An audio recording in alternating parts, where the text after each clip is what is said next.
আমাদের সময় primary, upper primary, মাধ্যমিক, উচ্চ মাধ্যমিক, মাদ্রাসা, টেকনিক্যাল এডুকেশন, শিক্ষক অশিক্ষক কর্মচারী নিয়ে প্রায় 1,50,000 নিয়োগ হয়েছে। এছাড়াও 10,000 অধ্যাপক এবং প্রিন্সিপাল নিয়োগ হয়েছে। 2016 সালে মাধ্যমিক ও উচ্চ মাধ্যমিক স্তরে বিদ্যালয়গুলোর জন্য শিক্ষক নিয়োগের বিজ্ঞাপন হয়। এই পরীক্ষায় মোট 17,297 জন শিক্ষক মাধ্যমিক ও উচ্চ মাধ্যমিক স্তরের জন্য নিযুক্ত হন।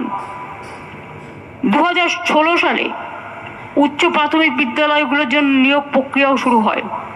দীর্ঘ আইনি জটিলতা কাটিয়ে এই নিয়োগ প্রক্রিয়া সম্পূর্ণ হয় 2025 সালের এপ্রিল মাসে।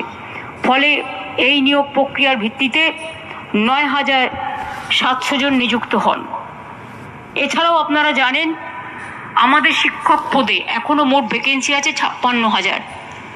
এর মধ্যে 35,726টি পদের জন্য বিজ্ঞাপন প্রকাশিত হয়েছে এবং আরও 21,000 ভ্যাকেন্সি এখনো হাতে আছে। আমরা অনেক সময় করতে চাইলেও আইনের জটিলতায় যারা আইনটাকে বেলাইন করে দেয়, এটা আমি কোর্টকে দোষ দেবো না, আমাদের মতো কিছু কিছু লোক আছে, তারা চলে যায় কোর্টে, সব স্টে করে দাও,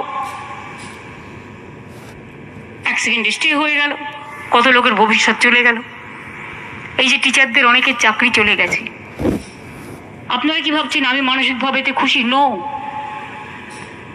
যারা চাকরি করতো, যাদের আনটেন্টেড, তাই তো ব্রত, তাদের জন্য অলরেডি আমরা প্রসেস শুরু করে দিয়েছি এবং তাদের বয়স কনসিডার করা হয়েছে। যেহেতু তারা 10 বছর 12 বছর কেউ চাকরি করেছে, তাদের 10% এক্সট্রা এক্সপিরিয়েন্সের জন্য রাখা হয়েছে।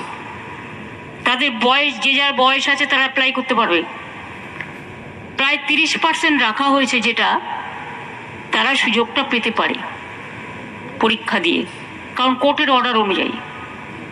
এখানে আমাদের হাত পা বাঁধা, কিন্তু আমরা যেটা করতে পারি সেটা হচ্ছে আমরা তাদের অ্যাডভান্টেজ দিয়েছি যাতে পরীক্ষা দিয়ে তারা স্বমহিমায় ফিরে আসতে পারে।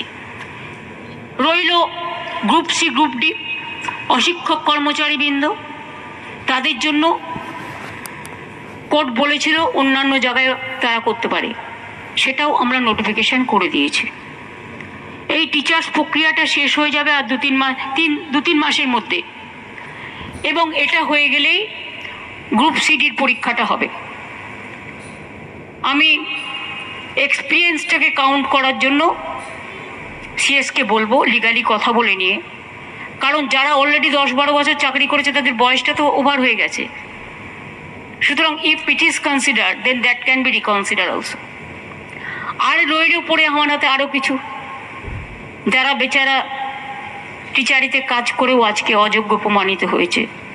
এটা আমি আইনের সাথে আলোচনা করছি, আইনত আলোচনা করে হয়তো টিচার তারা হতে পারবেন না কোর্টের নির্দেশ অনুযায়ী, কিন্তু তারা যাতে গ্রুপ সিতে পায় বা সেই রকম পর্যায়ে সেটা দিতে পারি কিনা আমরা, সেটা আইন যা বলবে আইনের সাথে কনসাল্ট করে খুব শীঘ্রই আমরা এটা জানাবো।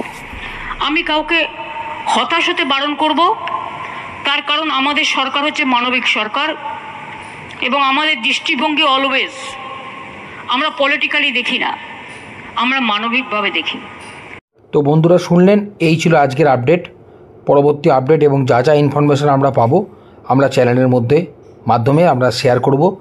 তো চ্যানেল ভালো লাগলে আপনারা অবশ্যই সাবস্ক্রাইব করুন এবং নতুন নতুন ইনফরমেশনের জন্য বেল আইকনটি প্রেস করুন। Thanks for watching.